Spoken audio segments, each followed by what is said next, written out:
बिस्मिल्लाहिर्रहमानिर्रहीम, अस्सलाम वालेकुम। आज मैं आप लोगों के साथ नमकीन भुना हुआ गोश्त की रेसिपी शेयर करने लगी हूँ, जिसको मैंने मैरिनेट करके बनाया है। आप यकीन माने सब आपकी तारीफें करेंगे। ये बहुत मज़े का बनता है और आप देखें ये बहुत मुंह में घुल जाने वाला। ये देखें गोश्त बन के रेडी हुआ है, आप इसको ज़रूर ट्राई कीजिएगा। तो चलिए फिर देर किए बगैर हम रेसिपी स्टार्ट करते हैं। आज हम बहुत मज़े का नमकीन गोश्त बनाने लगे हैं। ये पेशावर वाली साइड पे बनता है, लेकिन मेरा तरीका थोड़ा डिफरेंट है। मैंने 1 किलो बीफ लिया है, इसको मैंने अच्छे से धो लिया है सिरके के बगैर। मैंने इसको सिरका नहीं लगाया। इसी के साथ मैं इसको मैरिनेट करके रखने लगी हूँ। मैंने 2 चम्मच जो है वो अदरक लहसुन का पेस्ट लिया है। हमने इसका सिर्फ पानी यूज़ करना है।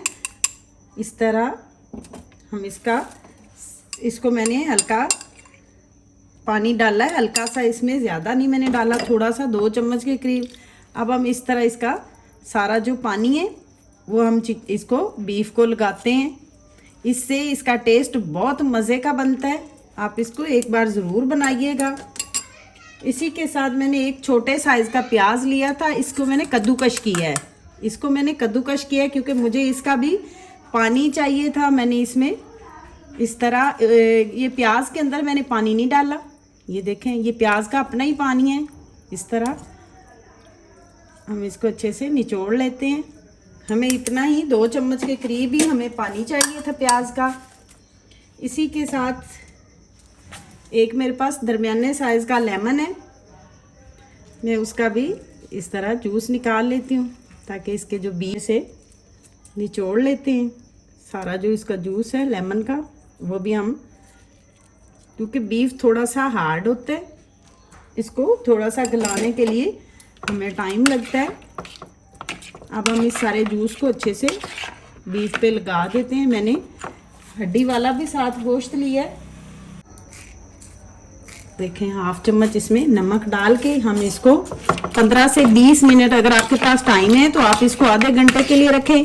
अगर आपके पास टाइम नहीं है तो आप इसको 15 मिनट रख से, इससे इसके अंदर तक फ्लेवर चला जाएगा। इसको हम ऐसे हल्का हल्का ऐसे हम इसको थोड़ा थोड़ा ऐसे दबा देते हैं। इससे इसका फ्लेवर जो है वो बहुत मज़े का आएगा। आप एक बार इसको ज़रूर ट्राई कीजिएगा। ये बहुत डिफरेंट तरीके से बनता है।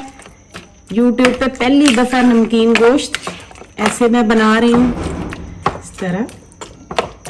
अब हम इसको 15-20 मिनट के लिए छोड़ते हैं। हाँ जी, ये देखें गोश्त को 20 मिनट हो गए मसाला। हाँ जी, अब हम कुकर ले लेते हैं। मैं कुकर में बनाने लगी हूँ। मैं इसमें आधा कप घी का डाल रही हूँ। आप चाहें तो ऑयल भी डाल सकते हैं, लेकिन मैं इसको घी में बना रही हूँ। हाँ जी, घी हमारा जो है वो गर्म हो गया है। अब इसमें हम 1 चम्मच जो है ये अदरक लहसुन का पेस्ट है, हम इसको अच्छे से फ्राई कर लेते हैं घी में। इसका कच्चापन जो है वो ख़त्म हो जाए। हमने इसमें प्याज वगैरह नहीं डालना।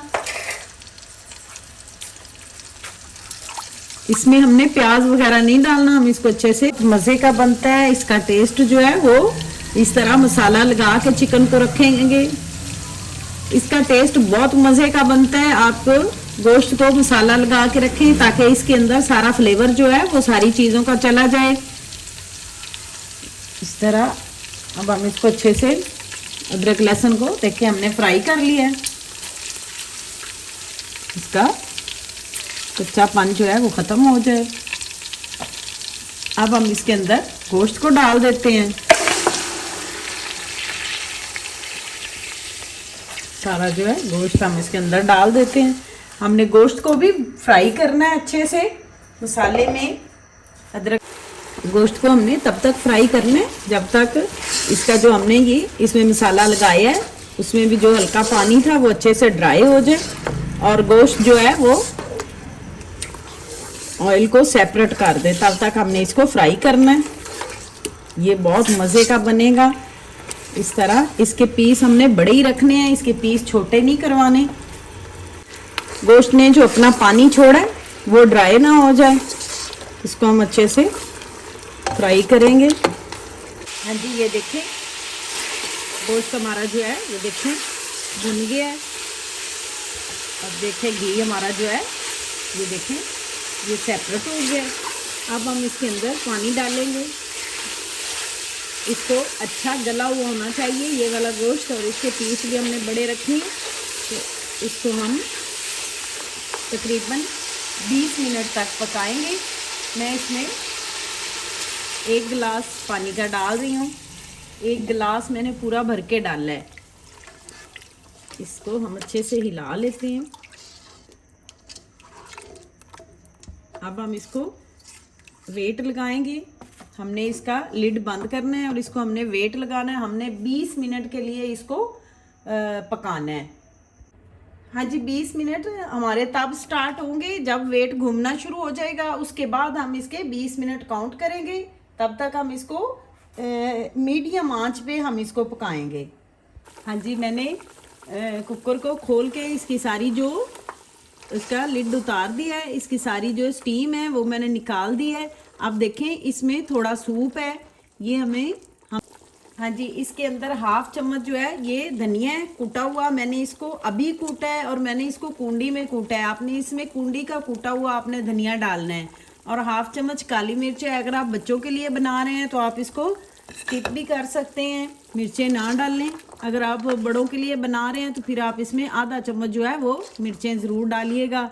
अब इस सूप के अंदर हमारी जो मिर्चें हैं वो भी और धनिया भी अच्छे से पक जाए। हम इसको ढकना लगा के 5 मिनट के लिए छोड़ते हैं। हमने इसका ये सारा जो शोरबा है ये हमने ड्राई करना है। हाँ जी, गोश्त हमारा देखिए रेडी है माशाल्लाह। इसकी लुक चेक करें आप इसमें तीखापन लाने के लिए मैं इसमें 4 सब्ज़ मिर्चें हैं जो इनको बारीक काट के डाल रही हूँ। वही बात कि अगर आप बच्चों के लिए बना रहे हैं तो आप इसको स्किप कर सकते हैं। ये हाँ जी, अब हम इसको डिश आउट करते हैं। बिस्मिल्लाहिर्रहमानिर्रहीम। आज मैं आप लोगों के साथ इसका तमाम तरीका शेयर करूंगी। इसको हम डिश आउट करते हैं। हाँ जी, ये देखें हमारा नमकीन भुना हुआ गोश्त जो है वो रेडी है। यकीन माने आप एक बार इसको बनाएंगे तो बार बार फरमाइश पे बनाएंगे। ये बहुत मज़े का बनता है। ईद स्पेशल आप इसको ज़रूर बनाइएगा। मैं आपको इसकी बोटी तोड़ के दिखाती हूँ। ये देखें इस तरह, ये देखें कितना ये सॉफ्ट करते रह जाएंगे। आप ईद के दिनों में बच्चों को बड़ों को बना के दीजिएगा, ये बहुत मज़े का बनता है। आप इसकी लुक चेक करें। हाँ जी, हमारा नमकीन भुना हुआ गोश्त जो है वो रेडी है। अगर आप लोगों को मेरी रेसिपी अच्छी लगी हो तो मेरे चैनल को लाइक करें। अगर चैनल पे न्यू है चैनल को सब्सक्राइब कीजिएगा। दुआओं में याद रखिएगा। अल्लाह हाफिज़।